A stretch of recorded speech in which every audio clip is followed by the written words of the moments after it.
मैं जैसा मेरे विषय में बताया, देखिए मैं मूल रूप से बिहार का रहने वाला हूँ, आप सब जानते हैं। वहाँ शराब बंद हो गई तो मैं दिल्ली रहने लगा।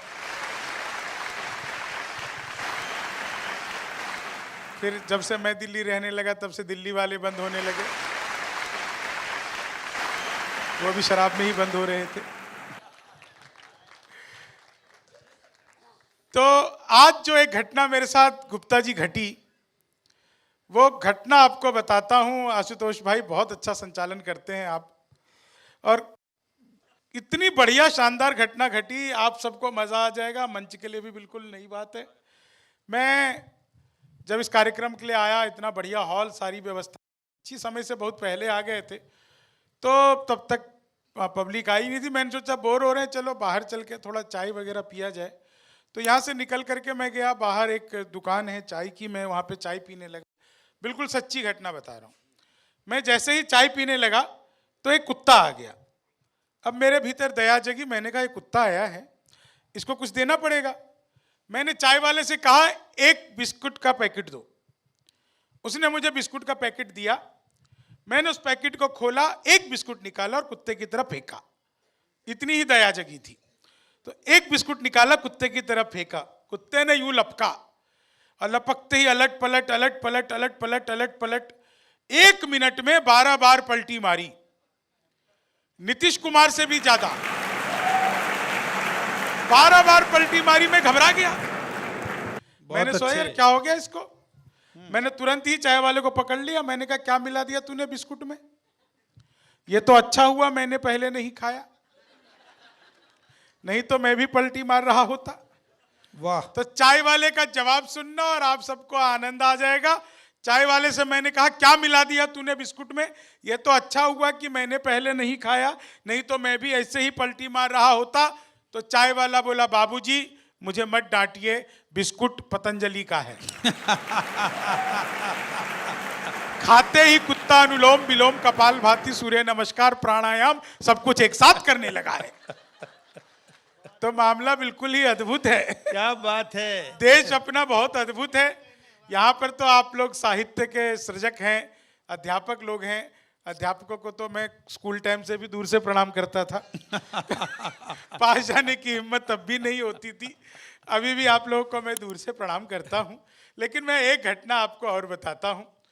यहाँ दिल्ली में बिहार वालों पे बहुत आरोप लगते हैं कि बहुत सारे बिहारी ये दिल्ली आ जाते हो। मैं हमेशा कहता हूँ इसमें हम बिहारियों की कोई गलती नहीं है, सारा कसूर इन दिल्ली वालों का है। अच्छा। ये लोग बड़े बड़े पंडाल लगाते हैं, कीर्तन मंडली बुलवाते हैं, फिर भजन करवाते हैं, राधे राधे जपो चले आएंगे बिहारी, राधे राधे जपो चले आएंगे बिहारी, राधे राधे जपो चले आएंगे बिहारी। अब कलयुग में वो बिहारी आ नहीं सकते, हमें ट्रेनों में ठुस ठुस कर आना पड़ता है। वाह वाह भाई शंभू, बहुत अच्छे। तो हमारा तो मामला अद्भुत है। मैं तो इलेक्ट्रॉनिक शॉप पे गया, मैंने पूछा टीवी कितने का दे रहे हो? बोले हम बिहारियों को टीवी नहीं देते। मैंने कहा तुझे कैसे पता लगा? बोले निकल यहाँ से। अगले दिन मैं सूट बूट हैट नकली मूछें। मैंने कहा ये टीवी कितने का दे रहे हो? बोला तुझे कल भी मना किया था। अगले दिन मैं बुर्का ओढ़ के चला गया। मैंने कहा भैया ये टीवी कितने का दे रहे हो? बोला भाई साहब आपको 2 दिन से मना कर रहा हूं, हम बिहारियों को टीवी नहीं देते। मैंने कहा ठीक है मत दे, लेकिन ये बता तुझे पता कैसे लगता है मैं बिहारी हूं? बोला बेटा जिसे तू टीवी कह रहा है वो माइक्रोवेव है। ये जो माइक्रोवेव को गुप्ता जी टीवी बताने का कॉन्फिडेंस बिहार लेके आया, बिल्कुल नई बात। दादा यहाँ पे सर्वेश जी बैठे हैं, बहुत सारे डॉक्टरों से मिलना होता, आप में से भी कोई एक आध डॉक्टर तो होंगे ही। अब प्रणाम करता हूँ डॉक्टरों को, मैं दूर से प्रणाम करता हूँ, नजदीक से भी करता हूँ। जीवन में कुछ भी हो जाए, कुछ भी हो जाए, मैं डॉक्टरों को कभी भी नाराज नहीं करता, क्योंकि डॉक्टर जो हैं वो धरती पर भगवान का रूप होते हैं। होते हैं कि नहीं वैसा? अगर कभी भगवान आपसे नाराज हो जाए तो वो आपको डॉक्टर के पास भेज देता है। और आपने अगर गलती से भी डॉक्टर को नाराज कर दिया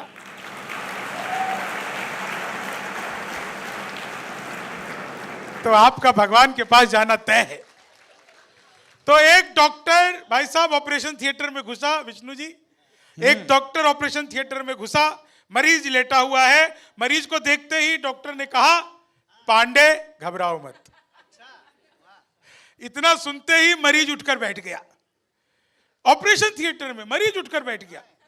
बोला, डॉक्टर साहब लगता है आप किसी गलत मरीज का इलाज करने आ गए, मेरा नाम पांडे नहीं है। तो डॉक्टर ने कहा, मैं जानता हूं, पांडे मेरा नाम है, मैं खुद से कह रहा हूं, पांडे घबराओ मत। तो इतने में वो देखा मरीज ने कंपाउंडर के हाथ में फूलों की माला, तो पूछा कि ये क्या है? बोले, अरे ये मेरा पहला ऑपरेशन है, सक्सेस हो गया तो मेरे लिए, नहीं हुआ तो तुम्हारे लिए। तो मामला बिल्कुल अद्भुत है। कई लोग अभी आए हैं, ये वही लोग हैं जो बच्चों को समय पे आया करो।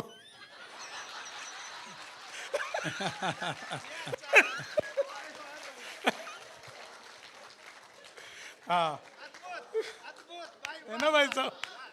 Thank you. मैं 4 लाइनें आपको बता रहा था। देखिए, एक डॉक्टर ने अपने हार्ट हॉस्पिटल के बाहर एक शेर लिखवा दिया। शेर लिखा था कि खोल लेते दिल अगर हंस बोलकर यारों के साथ, तो हमें ना खोलना पड़ता यूं औजारों के साथ। जीवन में एंजॉय के लेवल को बढ़ा लीजिए तो एंजियोग्राफी करवाने की कभी भी जरूरत नहीं पड़ती। बहुत अच्छे। हमारी सबसे बड़ी समस्या यही है कि हम लोगों ने हंसना छोड़ दिया, मुस्कुराना छोड़ दिया। मैंने तो पिछले दिनों मोदी जी से पूछा, मैंने कहा, मोदी जी आपकी नीयत क्या है? मोदी जी बोले, मेरी नीयत पाक साफ है। क्या बात है, वाह वाह वाह वाह। वो पिछले दिनों चीते भारत आए थे, तो मैंने चीते से भी पूछा, मैंने कहा, तुम भारत आ रहे हो, तुम्हें यहां आते हुए डर नहीं लगा? बोले, नहीं, हम वहीं से बीजेपी ज्वाइन करके आए हैं।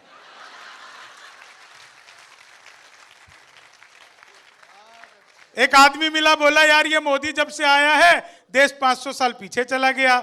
मैंने कहा, योगी को आने दे, त्रेता युग में ले जाएगा।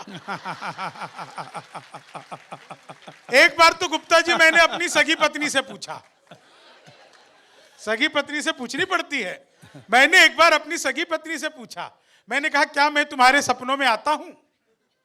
बोली, नहीं, मैं हनुमान चालीसा पढ़कर सोती हूं, भूत पिशाच निकट नहीं आवे। अच्छा, अगली एक लाइन पे मजा आ जाएगा भाई साहब, लाइन सुनना। विष्णु दादा लाइन सुनना, भाई प्रियांशु एक लाइन पे। भाई साहब पहली बार सुनोगे आप भी। श्रेष्ठ संचालक प्रवीण शुक्ल जी, आपको एक लाइन में मजा आ जाएगा। गुप्ता जी बिल्कुल नई लाइन। एक दिन पत्नी बोली, आज खाना मैं बनाऊंगी।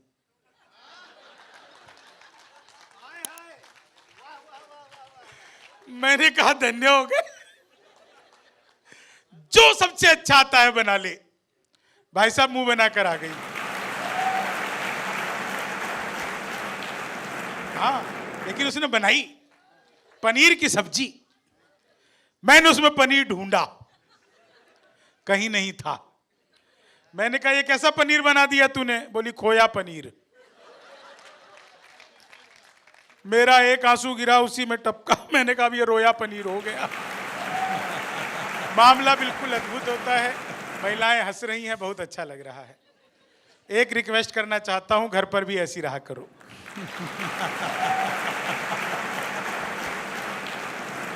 मैं सच बता रहा हूं आपको, दुनिया में सबसे मुश्किल काम है, सबसे मुश्किल काम है महिलाओं को खुश करना।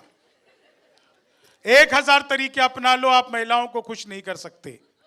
हम पुरुष महिला को देखते ही खुश हो जाते हैं।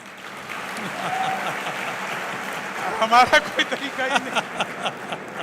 अच्छा, महिला अगर आपकी पत्नी हो तो भूल जाओ कि खुश कर पाओगे। आप उसको खुश करने के लिए बैंक भी लूट करके ले आओ तो यही कहेगी, एसबीआई का क्यों लूटा? आईसीआईसीआई का लूटना था, वहां नए नोट मिलते हैं। मामला पूरे देश का अद्भुत है। देखिए, मैं तो बिहार का हूं, ज्यादा इधर उधर की बात करता नहीं। मुझे बहुत अच्छे से याद है प्रवीण जी, बिहार का एक लड़का पढ़ लिख कर इंजीनियर बन गया। जब वो इंजीनियर बनकर के घर वापस आया तो उसने देखा उसकी मच्छरदानी में छेद है। बाजार गया, मच्छरदानी नहीं लाया। वो एक लंबा सा पाइप खरीद के लाया और मच्छरदानी में जहां छेद था उसके ठीक सामने दूसरा छेद किया। और बीच में उस पाइप को फंसा दिया। अब मच्छर इधर से घुसे उधर से निकल जाए। तो बिहारी वो आदमी होता है जो मच्छर के लिए भी बाईपास बना देता है।